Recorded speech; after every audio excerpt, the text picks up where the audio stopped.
भारत के बहुत ही कर्मठ हमारे होम मिनिस्टर, गृह मंत्री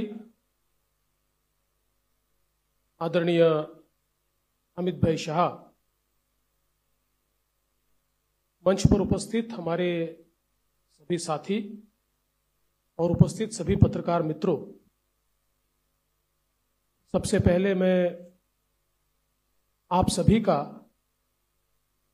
इस संकल्प पत्र विमोचन में बहुत बहुत स्वागत करता हूं और हमें बहुत खुशी है कि जिनकी प्रेरणा से इस पूरे भारत में हम लोग काम करते हैं, ऐसे हमारे प्रधानमंत्री माननीय नरेंद्र मोदी जी,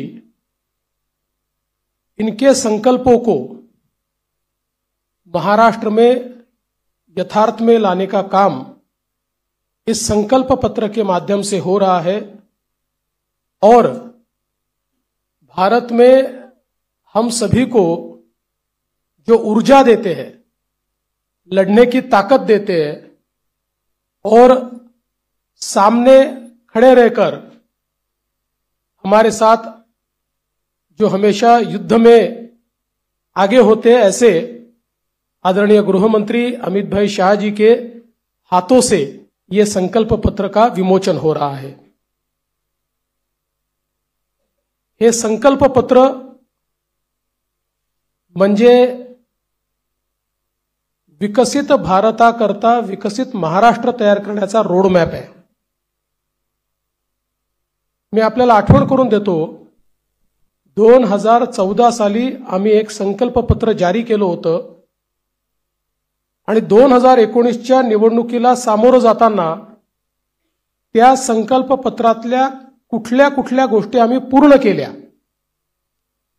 या संदर्भात एक रिपोर्ट कार्ड देखील दिलं होतं। त्यामुळे भारतीय जनता पार्टी करता किंवा महायुती करता संकल्प पत्र म्हणजे केवळ कागदाचं डॉक्युमेंट नाहीये, तर त्या दिशेने पूर्ण ताकदीने काम करण्याकरता एक अतिशय पवित्र अशा प्रकारचं हे डॉक्युमेंट आहे। आणि मला याची कल्पना आहे, आज 12 वाजता एक स्थगिती पत्र देखील जारी होणार आहे। या महाराष्ट्रामध्ये ज्यांना केवळ चालणाऱ्या प्रोजेक्ट्सला स्थगिती देण्यामध्ये रस आहे, अशा लोकांचं एक पत्र 12 वाजता या ठिकाणी येणार आहे। पण मी एकच गोष्ट सांगू इच्छितो, महाराष्ट्रातल्या जनतेचा विश्वास हा निश्चितपणे महायुतीवर आहे, भारतीय जनता पक्षावर आहे। आजचं जे संकल्प पत्र आहे याच्यामध्ये अनेक गोष्टी आहेत, पण ज्या 25 गोष्टी आम्ही हायलाइट केलेल्या आहेत, या 25 गोष्टींमध्ये 10 गोष्टी, आमचे पहिले 10 मुद्दे हे जो आम्ही महायुतीचा 10 कलमी कार्यक्रम म्हणून घोषित केला, तेच 10 मुद्दे आमचे असणार आहेत। त्याच्यामध्ये लाडक्या बहिणींना पुढच्या काळामध्ये 1500च्या ऐवजी 2100 रुपये देण्याचा आमचा संकल्प आहे। शेतकऱ्यांची कर्जमाफी करण्याचा आमचा संकल्प आहे, कारण शेतकऱ्यांना आम्ही ऑलरेडी मोफत वीज दिलेली आहे, पण शेतकऱ्यांची कर्जमाफी आम्ही करतो आहोत आणि त्यासोबत आम्ही भावांतर योजना आणतो आहोत। म्हणजे हमी भावापेक्षा जर कमी भावामध्ये मार्केटची खरेदी सुरू झाली तर हमी भावाने खरेदी तर करूच, पण ज्या ठिकाणी हमी भावाने खरेदी होणार नाही त्या ठिकाणी भावांतर योजना राबवून जो काही मधला डिफरन्स आहे तो थेट शेतकऱ्याच्या खात्यामध्ये टाकण्याचा निर्णय आम्ही घेतलेला आहे। आणि हे आम्ही मागच्या वर्षी देखील करून दाखवलं। आपल्याला कल्पना आहे की आंतरराष्ट्रीय बाजारपेठेमुळे कापूस आणि सोयाबीनचे भाव पडल्यानंतर आम्ही लोकसभेपूर्वी निर्णय घेतला होता की भावांतर योजनेतून आम्ही पैसे देऊ आचारसंहिता संपल्याबरोबर ते पैसे थेट शेतकऱ्यांच्या खात्यामध्ये आम्ही दिले आहेत. आम्ही या ठिकाणी प्रत्येक गरिबाला अन्न आणि निवाऱ्याचा हक्क हा देण्याचा निर्णय घेतलेला आहे. आणि जी वृद्ध पेन्शन योजना आपण चालवतो, ज्याच्यामध्ये 1500 रुपये आपण देतो, ते 1500 रुपयावरनं 2100 रुपये आपण करण्याचं ठरवलंय.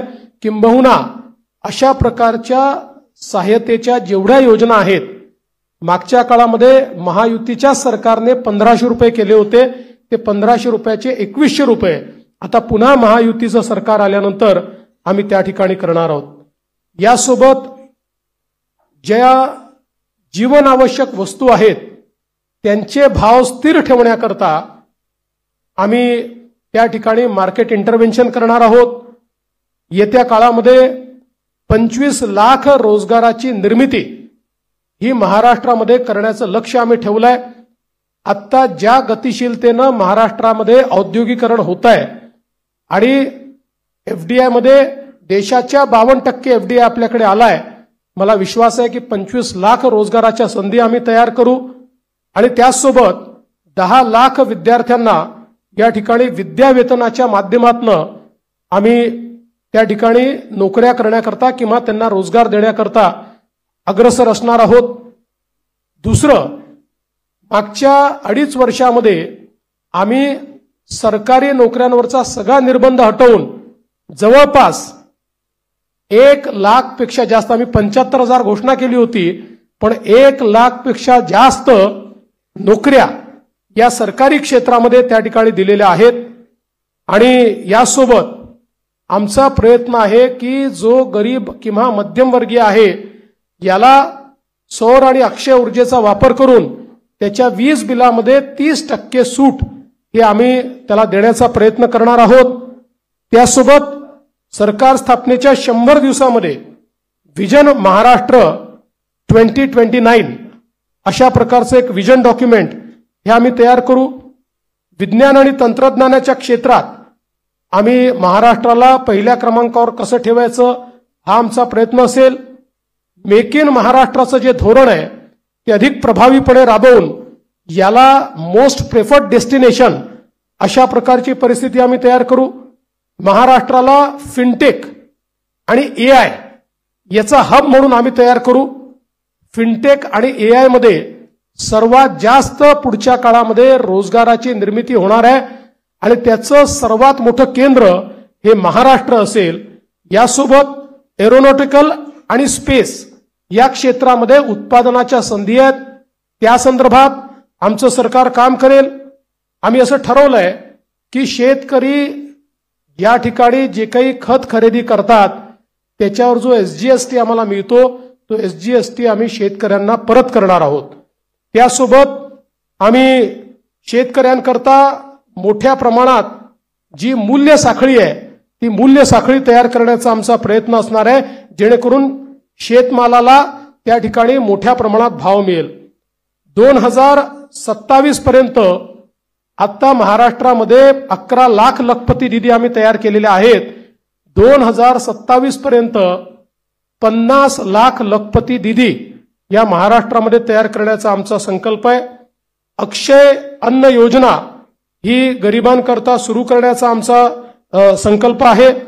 आणि या ठिकाणी महारथी म्हणजे Maharashtra advance robotic and AI training hub initiative या नावानं मोठ्या प्रमाणात लॅब्स आम्ही तयार करणार आहोत, ज्यातनं या क्षेत्रातली ट्रेन मॅनपॉवर ही आपल्या कॉलेजेसमध्ये आणि शाळेमध्ये सुरू होईल आणि पुढच्या काळात ती पूर्णपणे तयार असेल.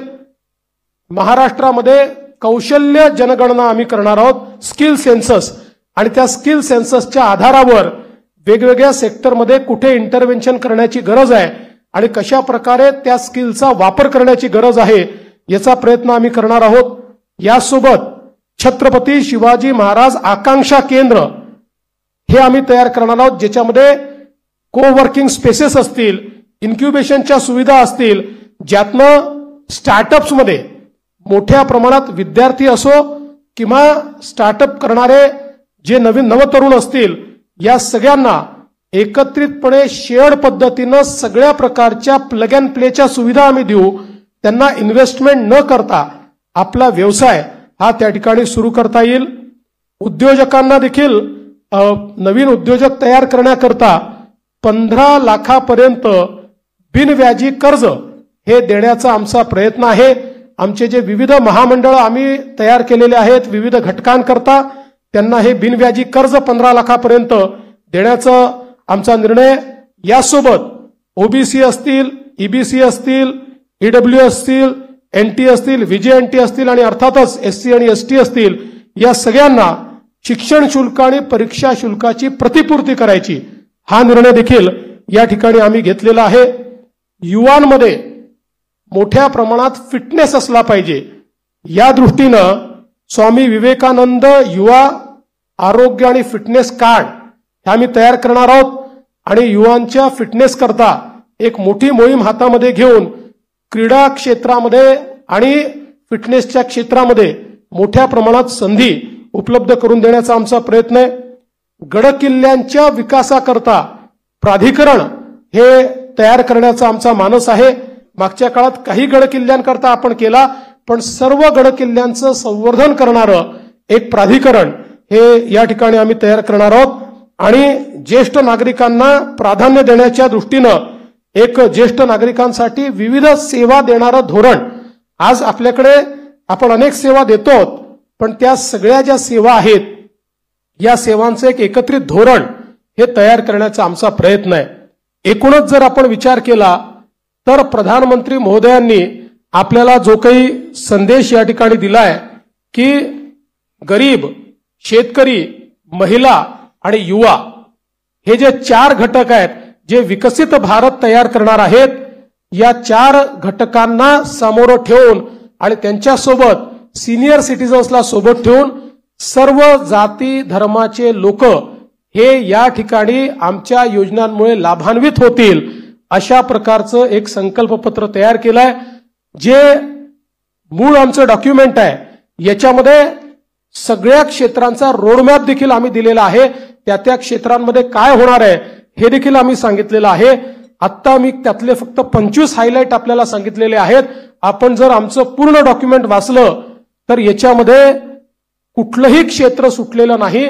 सगळ्या क्षेत्रामध्ये विकसित भारताचा रोडमॅप हा आम्ही मांडलेला आहे, विकसित महाराष्ट्राचा रोडमॅप मांडलेला आहे आणि आमचा प्रयत्न आहे, जसं आता सुधीर भाऊंनी सांगितलं की या ठिकाणी आम्ही अर्ध्या ट्रिलियनचा मार्क महाराष्ट्राने पार केलाय आणि महाराष्ट्र देशातली पहिली $1 ट्रिलियन इकॉनॉमी करण्याकरता आम्ही सगळे संकल्पित आहोत। या दृष्टीनं ह्या संकल्पपत्र आम्ही तयार केलाय। हे संकल्पपत्र तयार करण्याकरता सन्माननीय सुधीरभाऊ मुनगंटीवार आणि विनयजी सहस्त्रबुद्धे यांच्यासोबत ज्या टीमने काम केलं त्या टीमचं मी मनापासून आभार मानतो। खूप जवळपास महिने, 1.5 महिने, 2 महिने एक मोठी प्रक्रिया राबवून त्यांनी या ठिकाणी हे संकल्पपत्र केलेलं आहे आणि 2029च्या निवडणुकीला जेव्हा सामोरे जाऊ त्यावेळी या संकल्पपत्रासोबत एक रिपोर्ट आम्ही देऊ की या संकल्पपत्रात काय सांगितलं होतं आणि आम्ही काय काय पूर्ण केलं, अशा प्रकारचा रिपोर्ट देखील आम्ही आपल्या समोर ठेवू। खूप खूप धन्यवाद।